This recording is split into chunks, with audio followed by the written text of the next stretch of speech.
自動でお風呂を沸かします。お風呂の蓋が閉まったら自動で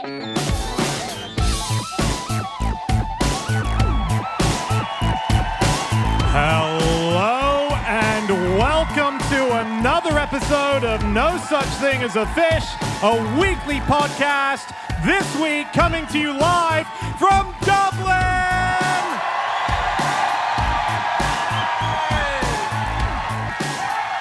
My name is Dan Schreiber. I am sitting here with Anna Tashinsky, Andrew Hunter-Murray, and James Harkin. And once again, we have gathered around that microphone with our four favorite facts of the last 7 days. And in no particular order, here we go!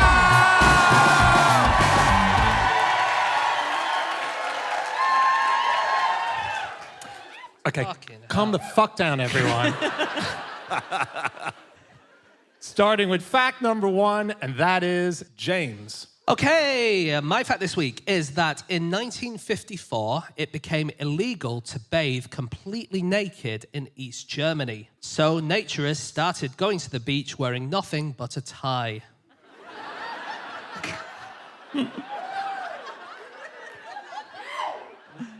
So just before World War II, we've actually said this before, Hitler banned naturism in the Nazi government, but almost immediately unbanned it because it was so unpopular.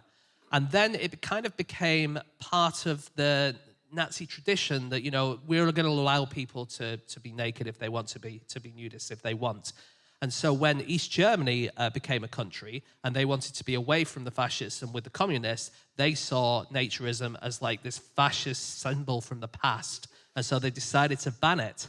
And there's a whole load of stories about what was happening with the naturists who just wanted to get along with the kit off. And the East German police really were not happy about it at all. That's rough. Nudity being taken down by fascism. Unless you've got a swastika tattooed onto your penis, then I don't think they're related, and it's not better to suggest they are. Oh my God, imagine that. Like, because really, by the time you see the swastika on the penis, it's almost too late, isn't it? Yeah. Yeah. And one of the reasons why the East Germans didn't like naturism is because of the main guy who was in charge of German naturism. He was like the leading light of German naturism, really. He was called Adolf Koch. Wow. And Adolf Koch was an anti-drinking, anti-smoking, pro-homosexuality, pro-sex outside marriage. He was a pacifist. He was very, modern-day woke. But obviously the communists did not like him one little bit. And so he was almost like the face, I hope the face, of naturism. And they really didn't like him, and that was one of the reasons they stamped down on it. But they couldn't, right? Because in the end, Germany is this strange anomaly of a country, which I think makes them kind of the only sane country in a way, where but more of them are much more comfortable with naturism and nudity than any other countries. And it's going down a little bit, but yeah, and it was started in Germany, end of the 19th century. It was by this guy called Karl Diefenbach, who moved himself and his entire family, and I'd like to know what they thought of this, into an abandoned quarry. And where he lived with them naked, and he was taken to court, and then I think he was for being naked, and then people agreed that it was okay. And the thing then was, it was to emulate ancient Greek sculptures, which were considered so beautiful and shapely, and so people would come to nudist parties in the poses of Greek sculptures, and then they'd sort of paint each other and compliment each other, and sounds lovely. Yeah. Right. It is. Wait, sorry, hang on. Their costume was coming in the pose of a... Well, you could be sculpture. like that discus thrower. You could have a discus. Yeah, but just like... you can't arrive at a party just holding a position. You had to be wheeled in. Yeah, exactly. That's a lot of commitment to a Yeah, party it as is. well. Yeah, So yeah, you're true. naked and you're just not moving the entire party. But Germany does have this thing of being quite passionate about the right. They call it Freikörperkultur, which means free body culture, and it's a really big thing there. So there was a thing about 20 years ago there was a resort on the island of Rügen, and there was a bit of the beach that was a nudist bit of the beach, and there was a bit which was the non-nudist bit of the beach, and the resort hired what they called Polizei, or panties police, who Their job was to ask people who were nudists who had strayed into the clothed section of the beach to please go back to the nudist section of the beach. But their other job was to approach clothed people in the nudist section of the beach and say, get them off. Come on. Surely they'd say go back to the clothes section. I think they basically gave them a choice. They said, you can keep that or you can stay here, but you can't do both. That's amazing. Yeah. Wasn't there a story, I haven't written this down, so I don't know the details, but wasn't there a story of someone robbing either a shop or a bank, and as they ran out, they leapt over a fence to try and integrate with the people around there, but it was a nudist camp, and the police came in and spotted him immediately, only dude with clothes on. In nudist resorts, the shoplifting is genuinely very low. As in, because where are you going to put it? You're only going to hide things that are very thin. Absolutely. You can steal some cigarette papers, but that's it, really.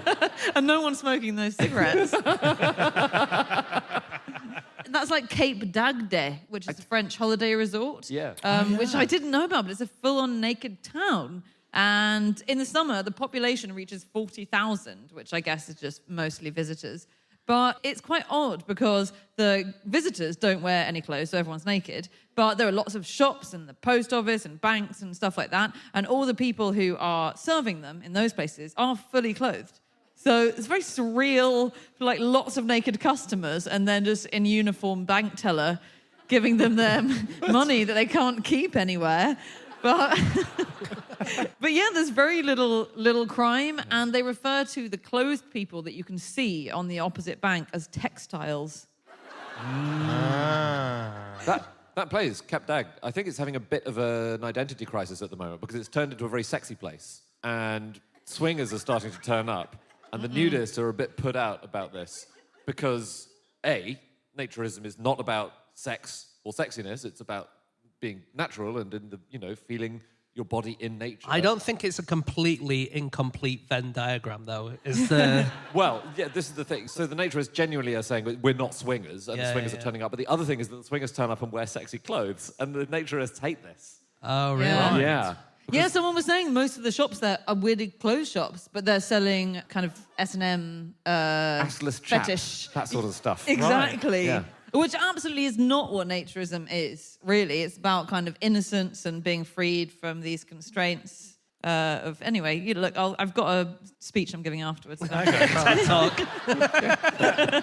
Can I ask a very stupid question? This Yeah. is a genuinely stupid question, but if you were a naturist, would seeing someone in clothes be the equivalent of a sexy magazine? I think... Is the opposite of what... is like their Playboy just...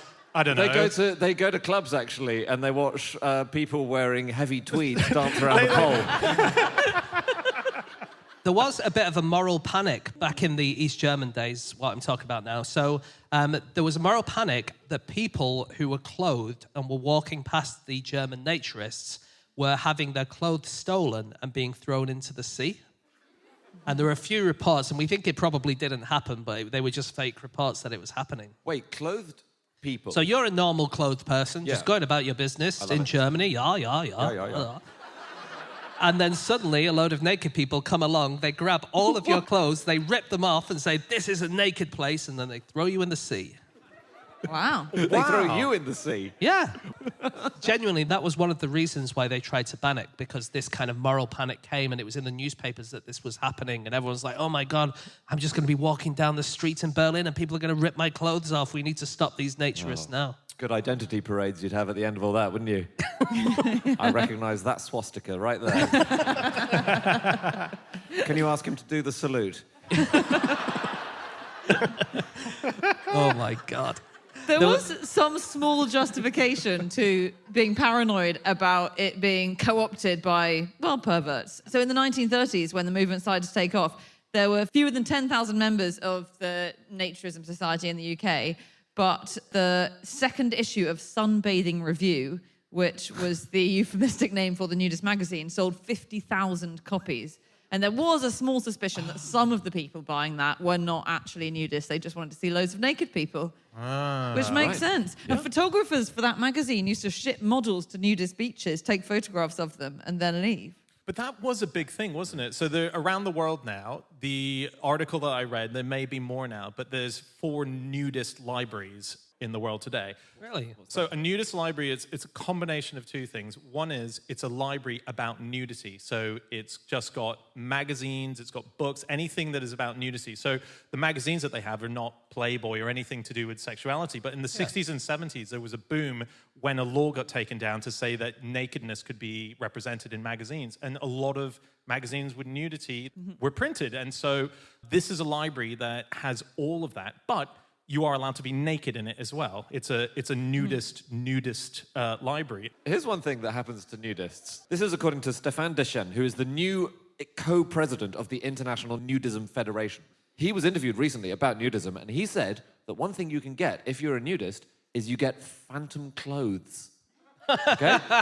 He said, after decades of... this is the article. After decades of living as a naturist, Deschênes still sometimes reaches to pull up his non-existent pants after using the restroom. How weird is that? I see it. I So see funny. that. That makes sense. Yeah. Yeah. Yeah. Do you know, so when I was looking at this fact, I think I typed in something as simple into Google to kick off as naturism history.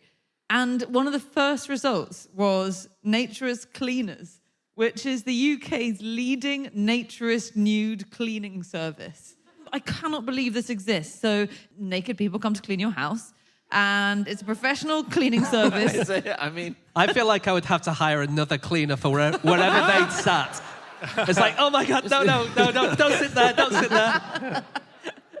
They don't arrive at your door naked, though. That's a really good question. I don't know if they do. Because you're not, that's illegal, isn't it? So they must arrive It's in not maybe illegal. a trench It's not coat. illegal. It's not illegal. No, It's not no, illegal. no, to be- it's not it is illegal. actually, it is here in Ireland. Is You it? nutters. Yeah, Ireland hosted the 2014 34th International Naturist Congress, despite it being technically banned by law. Yeah. You have prudes. You have a selection of secret coves that Irish nudists go to. And, and it's all done on See the you all hush-hush. after the show? So is it, Andy, if we were back in London, is it legal for us to It's just legal. walk around It's naked? according to the website of the Great British Takeoff from last year. They're very, very clear on the front page. By the way, it's perfectly legal. They said, by all means, tell the neighbours, but there is no need to warn them, even if you're overlooked. So long as you are not revealing yourself with the intention of upsetting people, it's fine. Yeah. I was intending to delight people. Yeah, it's that. It's a By the grey- way, it's a the grey Great area, British yeah. Takeoff, last year's, they gave you some ideas of what you could do. They're basically saying take your clothes off in your garden. They say you could sunbathe, read, sit in a hot tub, you can have a barbecue, you can kick a ball around, throw a frisbee, Kick the other ball around. do a jigsaw puzzle, or listen to a podcast. Oh. So if anyone's listening to this one in the nip, hi to you. Take a photo right now and send it to us. Right now. Do it. Does that, and you can do that like on the in a shop or whatever? What, in the- Because in in the your UK? garden, obviously, I can do anything in my garden. In theory, it's legal. Tesco can't kick me out People if I are go. likely- Tesco's a private company. They can do what Private they like. property, they can, I think, the police would take an interest if you're just walking around the centre of town. Okay, naked, but yeah. a hospital, not private, NHS, publicly funded. If I walk into a hospital butt naked for no good reason, they can't do anything about it. I think you'd have to wear a mask.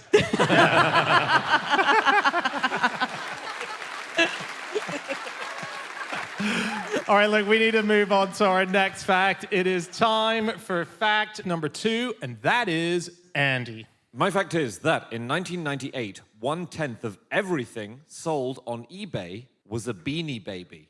1/10. What? 10%. Whoa. So if I bought a handbag, 1/10 of it would be a Beanie That's Baby. right. It would almost all be handbag, but the strap and one of the pockets would be bead. This is a fact about Beanie Babies, which for a while everyone was insane about. For any younger listeners who missed out on the Beanie Baby craze, they're just little stuffed bears full of plastic pellets. That's it. But that was the difference, because every bear prior to that, or any stuffed animal, was completely stuffed to the hilt, and there was no bend. But these little beans meant you could move it and you could do things. Yeah. It was almost like it was alive, wasn't it? Because it could move around in different ways. Exactly. It wasn't like it was alive. It was just floppy.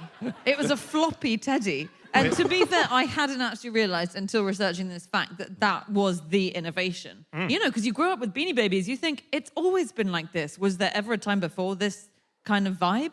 But yeah, before that, teddy bears were just like Buff. In fairness, constipated. Ty Warner, who invented them, right? He was the guy who invented them. He did say the whole idea was it looks real because it moved. He thought these looked like actual bears. Yeah. So in 1998, 64% of American adults owned at least one Beanie Baby.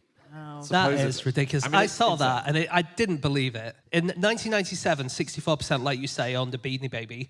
48% of Americans in 1997 believed in global warming. 53% trusted the media. And 15% had a passport. That's compared with 64% who had a Beanie Baby. Well, why you don't need to leave the country when you've got these lovely Beanie Babies to occupy you. They started off, so Ty Warner, who James just mentioned, he was the man behind them, and he had limited success with them, really. He released a few, and they were doing all right. And then in 1995, 2 years after they launched, he discontinued one of them. There were problems with the factory where they were being made overseas, so he thought, right, sod it, we'll just kill off Lovey the Lamb. And suddenly, people were desperate for Lovey the Lamb. And he realised, we're not going to say there are problems with the supply, and we can't get any of these. And we also lambs won't made. say we killed it off. It's true. It's true. Well, yes, you're right. He said specifically it's been retired. So that suddenly created this huge demand for Lovey the Lamb. And that became the entire business model behind the Beanie Baby. There were hundreds and hundreds and hundreds of different models by the end, which were being brought in, phased out. It was incredibly hard to keep track of where they all were and to have a full set. But it's almost weirdly responsible as well for the fact that we have eBay now. As in, we had eBay at the time, but in 1998, eBay had 30 employees. There were 500,000 users on it. So the 10% of it was 10% of 500,000 users. What is that? What is what? 10% of 500,000. No, That's not what you came for. You didn't come for a maths test, Dan. Good Go point. on. I apologise. It's like your worst nightmare. Someone giving you a percentage question on stage in front of 500 Even people. though it's really easy, because there's so many people here, I can't work out what it is in my head. This is a nightmare. What? You don't need to. You're not the CEO of eBay. You don't need to know these Exactly, numbers. Right. Anna, you are one sick puppy. It's 50,000. Okay, let's Of move on. course it's 50,000. We all knew that. Thank you. But so, when eBay went public, here was the thing. They were so desperately clinging on to this fad, helping them, because that was bringing in such a huge bit of revenue that even in the risk factors section of their annual report, it was noted their absolute dependence on the continued strength of the Beanie Baby. Wow. They were like, this has to keep going. And it did. And everyone, Ty Warner and the owners of eBay, all became billionaires. Ty Warner's genius was in marketing. Obviously, this false scarcity bullshit, which, by the way, we're all falling for again with that weird word game that everyone's obsessed with, aren't we now? So, one a day. Suddenly I really want it. You know what I'm talking about. So he had some other weird marketing tricks. Ty, he wouldn't sell Beanie Babies to big stores like Toys R Us or Walmart. He would only sell them to kind of small shops. And he made the stores that he sold them to promise not to sell more than a few to a single customer. So, you reached a limit, and, he'd monitor the stores really obsessively, and they'd be under strict instructions to, not discount any. If you discounted a Beanie Baby, you got all your supplies whipped away from you. It sounds kind of terrifying, and shop owners would call him and beg for stock, and the only time he'd give them what they wanted is if they had a private chat with him about what customers were responding to and what they were liking about certain ones. Wow. It was like gangster. It is a bit mafioso, yeah. Yeah. There was a scheme. Allegedly. I think he was in the mob.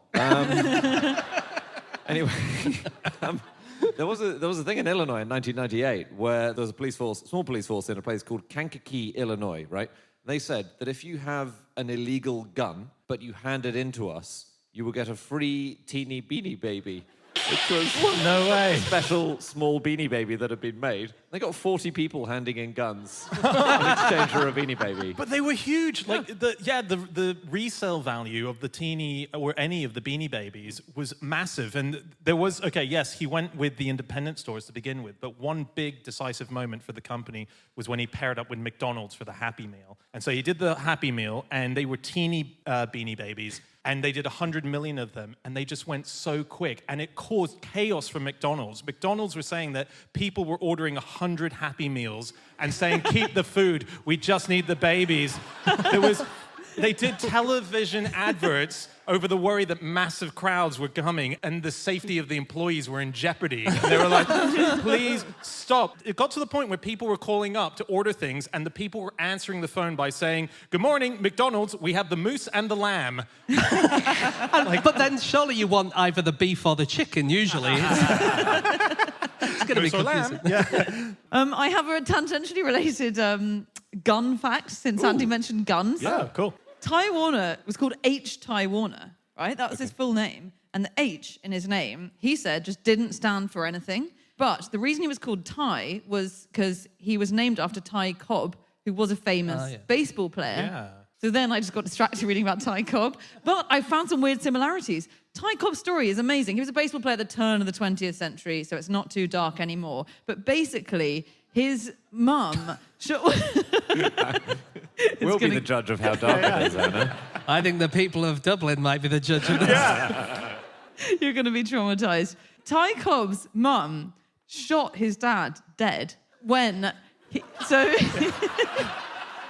okay. It was a long time ago. Dublin's surprisingly up for this story so far. More than 100 years, when the dad had suspected the mum of cheating on him, and so he crept outside her bedroom window to catch her shagging another man, but she thought that he was a burglar, so she seized the gun that he'd given her as a present to protect herself and shot him dead through the window. Bam, Ty Cobb's life slightly ruined, but he did... He did always credit his career success to his dad watching over him and making him successful. This is probably a good time to promote Anna's Netflix stand-up special, which will be out very soon. No, I'm calling it. That's funny. Don't give someone a gun. The way it's related is that Ty Warner also credited his dad with his career success because he used the inheritance from his deceased father to found the company. Wow. So that's why I told the dark gun story. That's why she's paid the big bucks. Shall we go dark?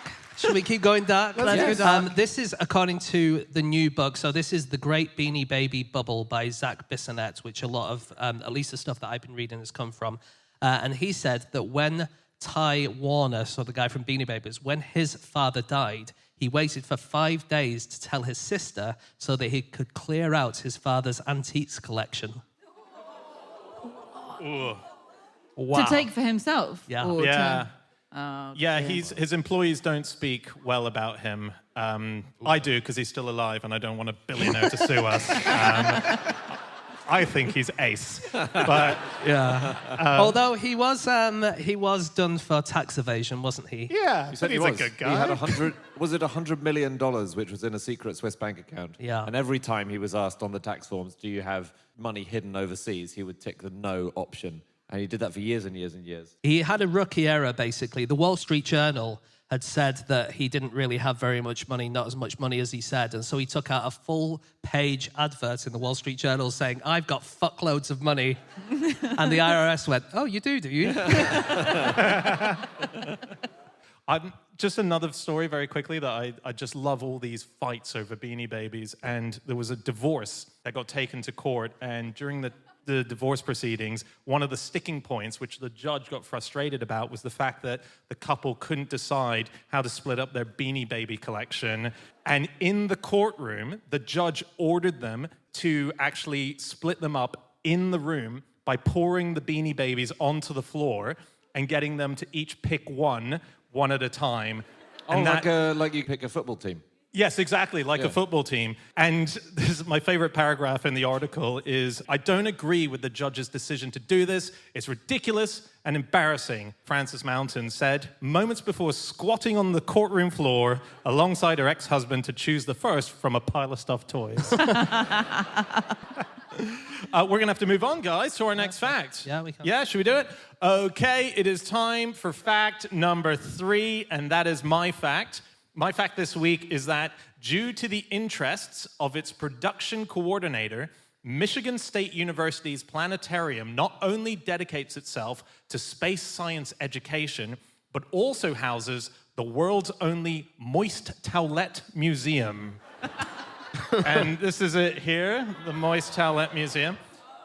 Showing a picture to the audience here. It's basically what it is there's this big planetarium at the Michigan State University, and their production coordinator, a guy called John French, just opened the door to his office, put up a sign, and started displaying all the... I would say, Dan, can we explain this? Like, maybe describe it to the people at home, because it doesn't really look like an office. It just looks like a filing cabinet. We're only seeing... So on the left of the photo that we can see here is his computer and his desk. And what he's done is he's set up 2 cabinets that should have probably relevant things to his job on it, but he's emptied it and he's just covered it in moist towelettes. And he had this idea when he was at the planetarium in Texas, and he took a cabinet that had the Mars rover on it, and he put his moist towelettes on it. And he said, I noticed that more people were looking at this cabinet when it had my moist towelettes on it than when it had the Mars rover. Maybe I'm onto something.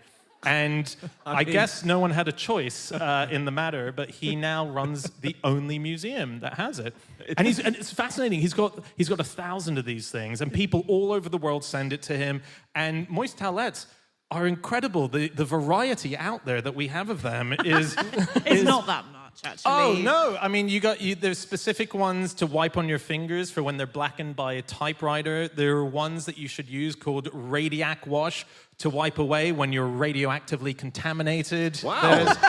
What? Really? I would hope, if I'd been contaminated by radiation, I'd hope for a little more attention from the authorities than a moist towelette.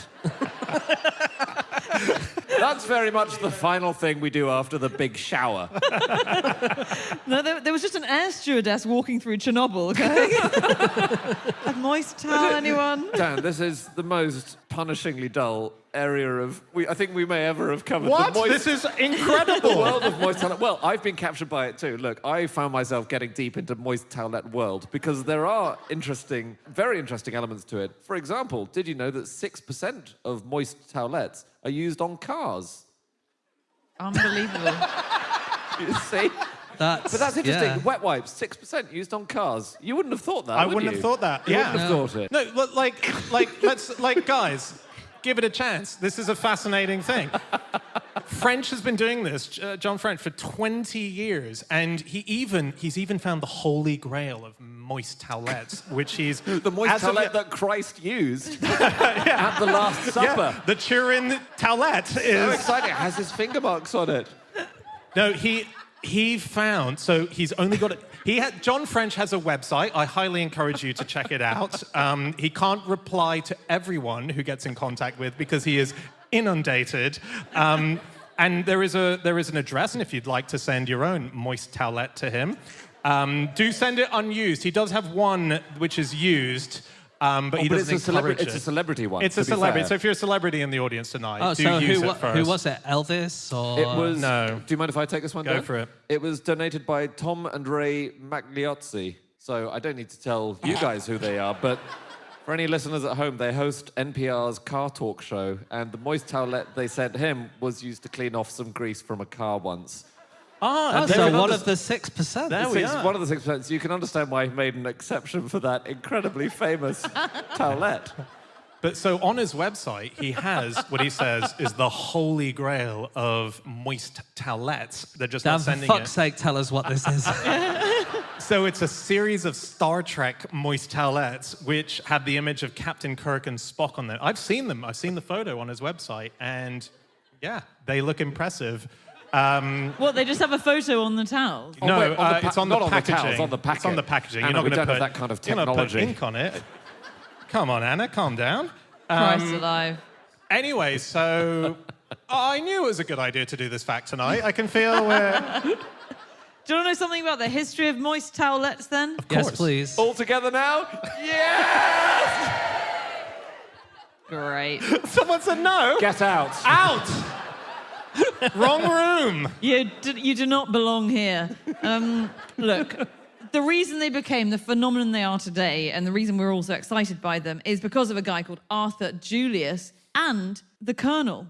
So Kentucky Fried Chicken brought us moist towelettes. And this was in 1958, and he invented it, and it was quite a big deal, right? The idea that you can have something that stays damp for so long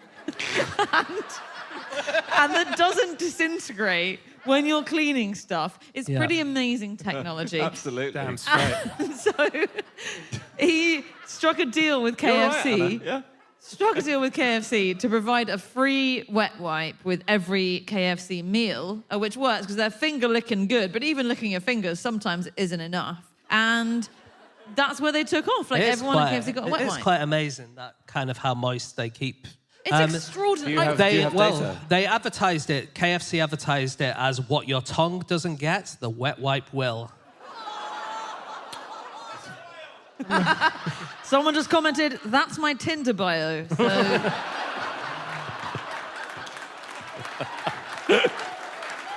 They, in the last 25 years, KFC has given away nearly 1 billion wet wipes, and those wet wipes would reach halfway to the moon.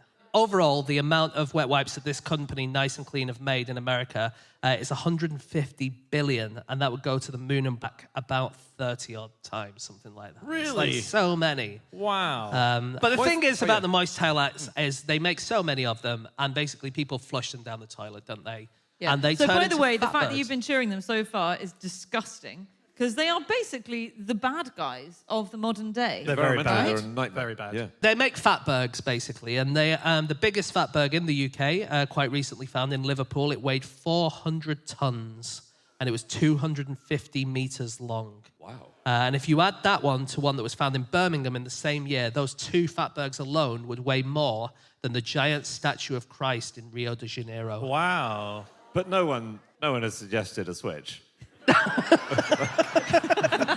There was also a 2020 study in Ireland by Coast Watch, and they said that wet wipes are the main cause of microplastics in the sea.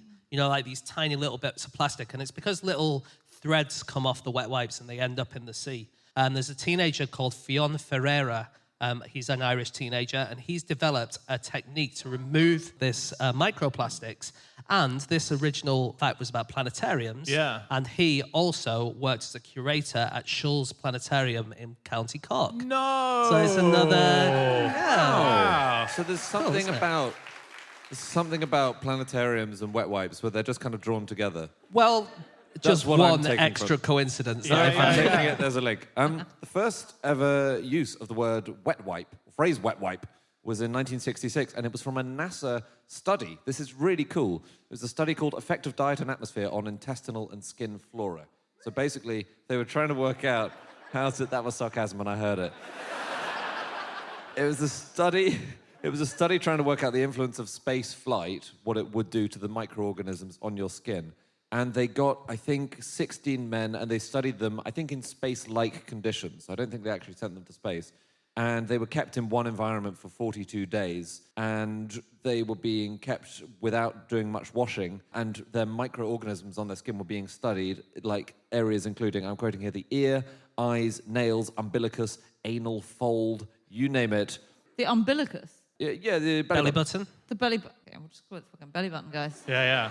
I'm quoting NASA here. Yeah. What's But anyway, sorry, but what's anal fold? What is oh, do you not have one? We've all. Arse crack. Is that what that means? I can't believe I'm having to do all this translation from this side of the room. Is that genuinely what NASA calls our butt crack? Anal Yeah. fold. I'm afraid so. Anal fold. Yeah. But get this. The way they were allowed to clean themselves in this study was as follows, and this is where we get the phrase wet wipes from. Only wet wipes were allowed and were limited to 3 a day for hand wiping following eating and defecation. That was all the cleaning they were allowed to do. 3 God. wet wipes a day. Would you poo once a day and eat twice a day?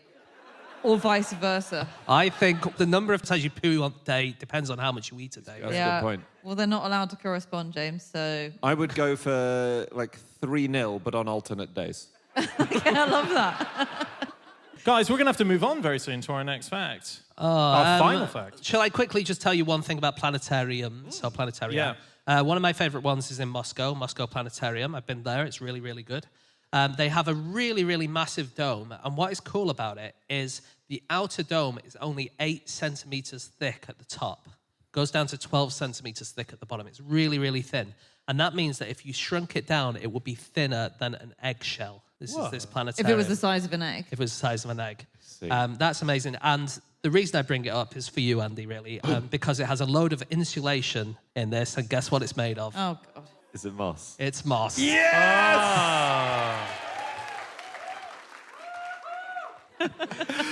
Okay, it is time for our final fact of the show, and that is Anna. My fact this week is that 72 years after the first Miss America contest, the runner-up was still claiming, I won it hands down. So this was 1921, and at the time it was called the Intercity Beauty Contest. It was in Atlantic City, and the official winner, according to the Miss America history, it was a woman called, 16-year-old girl called Margaret Gorman. But there was also Miss Virginia Lee, she's about 20, 21, bit too old almost for Miss America. And so it was between Virginia and Margaret. Everyone was saying, like, they're the two best at whatever you're supposed to be good at. And then when the contest had ended, before the results were announced, and this is the first ever Miss America, suddenly Virginia's disqualified. She was disqualified for being a professional. It wasn't made clear before the contest that it was amateurs only, but... What is a professional in this context where the criterion is just being fit? Well, A, that's a huge misconception. And B, I think everyone else had won local beauty contests and then been upgraded to the national beauty contest, whereas she just had modelling contracts. Yeah, with she was a magazine. model, I think, is the point. Yeah, and also one of the judges of the competition ran the magazine that employed her as a model. And perhaps that was all discovered. And anyway, she was quite bitter about it. And she always claimed that they told her, even years afterward, look, you won it really, but they said we can't give it to you, so this other woman won it. So that's the controversial start to Miss America. Yeah. It was quite an interesting event, wasn't it? Because these women were brought on with King Neptune, who was a one-handed inventor, brother of friend of the podcast Hiram Maxim. So Hiram Maxim, who invented the machine gun, his brother was this guy. He was dressed as King Neptune. He only had one hand because he'd lost it in a Mercury explosion in 1894. And he'd invented smokeless gunpowder. Thomas Edison referred to him as the most versatile man in America. He sounds pretty versatile if he's inventing gunpowder and simultaneously pretending to be King Neptune at a beauty contest. That is the apex of versatility. And it was basically in order to stop people going home from Atlantic City because it was a big resort and people would go home at the end of the summer, but they wanted to keep people there, so they had this extra thing to try and keep people there. Yeah, it was all part of the Fall Frolic. Yeah. So it was a whole big festival where they had lots of other stuff on. And actually, it was inspired by the Baby Parade, which was really popular and had been since about 1900, where you wheeled out your fit baby in a pram. And people judged it. And then I was looking up. What would they do? Was there a talent round? It was more like you looked at them and you put them in a nice bonnet and you wheeled them around. And actually, Baby was a stretch because I read in one newspaper article in about 1928 that the Baby Parade, you had to be between 6 and 12 years old. But then the following year, a 3-year-old won it. Wow. There are the sort of interview sections in these pageants. You know, there was the swimsuit round until very, very recently in one of them. And anyway, in 2011, here are samples of the Miss USA questions. Which, just to be really clear, Miss USA is completely different to Miss America. Yeah. Oh, yeah. Anyway, the questions in 2011 included asking whether evolution should be taught in schools, which is frankly a poser. I mean, you could spend hours talking about that in your answer. And should the US Constitution protect the burning of religious books? But, to be fair, contestants were also asked if they could make the sounds of a cat, a police siren, and a slot machine. A slot machine. Amazing. It's quite nice because when you read about the history of Miss America, from the start, women have just been really skeptical about it. And the biggest controversy was back in 1938. In fact, in 1938, Miss American contestants were banned. The interview round was very hard then. What do you think about the annexation of Austria? Do you think Chamberlain might have actually been right to declare peace in our time, given that that gave Britain vital time to rearm in the anticipation of an inevitable war next year? It was slightly too early for the Chamberlain question, but yeah. Idiot.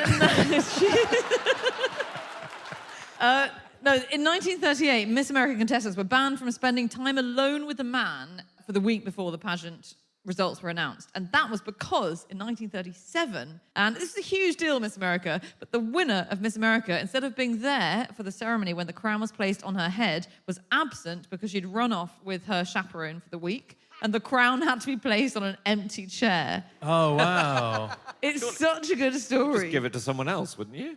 Well, no, they had to stand by their principles, and their principles were that Beck Cooper had won. Wow. Yeah. And Beck Cooper didn't give a shit.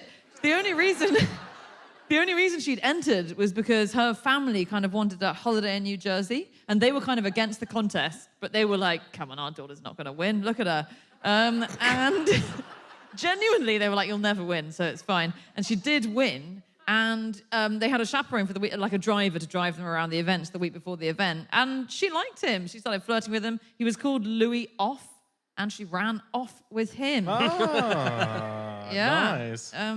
They did have, genuinely, it was in the contract, and this is Miss America, where they would say that you had to pledge a vow to not having been either married or pregnant in order to enter the competition. Like, they were so stringent on the idea that you had to be this pure person, and there were countless examples. Again, just the fact that the women who did enter it buckled the system when they won. A lot of them just saying, I'm not playing up to the thing that you're expecting of me. But they did have all these clauses that you had to do as you were going in. They still do. Yeah, they still do. Like, Yeah, you can't be married. But they Well, there is Mrs. World. There is Mrs. Genuinely. World. That Really? is a Is there? competition. Yeah. There's Mrs. World, which is for married women. But they had a huge row last year, because at the prize giving, one of the contestants punched the winner and ripped the crown off her head, saying, "You're divorced." And then, like, genuinely, this happened. And the winner said, "I'm separated. I'm not divorced." And so, Wow. what a great Mrs. World candidate if the marriage was broken down that far. If you but are still. divorced, are you allowed to go back into the Miss America, or...? That's Miss Annulment you're thinking of, which is completely different. Yeah. There was a controversy in Miss World in 2013. This was Miss Uzbekistan. The Uzbekistan officials said that she'd left a few things off her profile, namely the fact that the country has never held a Miss Uzbekistan contest. Oh, wow. And they had literally no idea who she was. She just rocked up and she went, "Yeah, I'm Miss Uzbekistan." And they went, "All right then." That's awesome. That's big brain time. That That's is. amazing. How did she do? Did they keep her in, or did she? They kept her in. Yeah, she didn't do particularly well, but she stayed in the competition. That's so good. Uganda, for the Miss Uganda contest in 2014, you have to milk a cow. Wow. And this was when Museveni, president of Uganda, 2014, sent the army in to run the Miss Uganda contest because he decided they weren't promoting the right kind of values. Feels like he doesn't have the right priorities. But so their questions involve being quizzed on farming techniques. You know, which udder do you pull? Which seed do you sow? Which udder do you pull? Which udder do you pull? Pull the other one. There we go.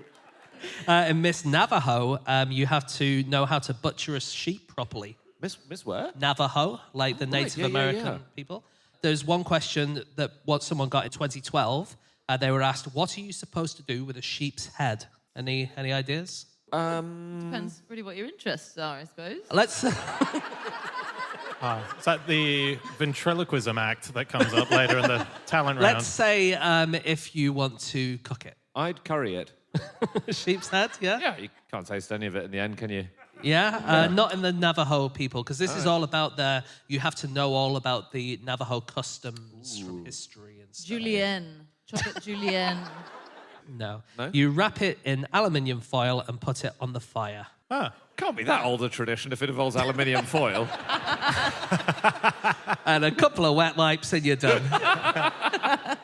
No, they got the person who answered that question, even though they kind of got it right, because that is the modern way of doing it. They got booed because they answered in English and you're supposed to answer in Navajo, but they couldn't remember the Yeah, the words. Navajo for aluminium foil. I want to talk about the outrage of beauty contests leading to people feeling pressured to have plastic surgery, work done when they shouldn't. And the worst thing was this December just gone. It was a contest in Saudi Arabia, and it was the camel beauty contest where 40 camels had to be disqualified because they'd had Botox and facelifts. Oh. Those humps look suspiciously pert to me. It's a real issue. There's $66 million worth of prize money up for grabs, but you are not allowed to enhance in any way the camel's heads, necks, humps, dress, or posture, and dozens of breeders did. How are they manipulating the camel's looks? They gave them Botox to inflate their body parts. They also had rubber bands that inflated their body parts in ways that I don't understand. To be honest, for this prize money, I'm willing to dress up as a camel and go to Saudi Arabia. Oh, well, I think you think a lot of yourself if you think you dressed up as a camel will be more attractive than an actual camel. I do, James. I back myself on this one. In a camel beauty contest where you're looking for something with 2 humps, a nice long face, and Andy thinks, nah, I could just dress up as a camel and win it. I've got a nice long face, and I think the humps, I'll sort something out. We got to wrap up, guys. Okay. Yeah? James, did you want to lob one more thing in, or are we... No. I can if you want. There is this thing in China where models will be given a job and they'll be saying, oh, come over here, it's like a modeling job. And then they're told to pretend to be like Miss America or Miss Brazil or whatever. There was someone who was from Brazil who was pretending to be Miss Chile, someone from Ukraine who was pretending to be a Miss America. And the reason is that they take them to these like tiny little towns in the middle of nowhere and they say, they're not going to know what Miss America is supposed to look like. So I'm just going to put a sash on you and we're going to pretend that we've managed to fly in all of these beauty contest winners from all around the world. That's great. Isn't that amazing? Well, I'm going to go. And I'm going to say I'm the fittest camel in Saudi Arabia 2022. All right, look, we need to wrap up. That is it. That is all of our facts. Thank you so much for listening. If you would like to get in contact with any of us about the things that we have said over the course of this podcast, we could be found on our Twitter accounts. I'm on @Schreiberland. Andy, you can be found on @AndrewHunterM. James. @James Harkin. And Anna. You can email podcast@qi.com. Yep. Or you can get us on our group account, which is @NoSuchThing, or you can go to our website, nosuchthingasafish.com. All of our previous episodes are up there. Big fans of that URL there. Dublin, just to say, you guys fucking rock. We love coming here so much. Thank you for having us. For everyone listening at home, we'll be back again next week with another episode. We'll see you then. Goodbye!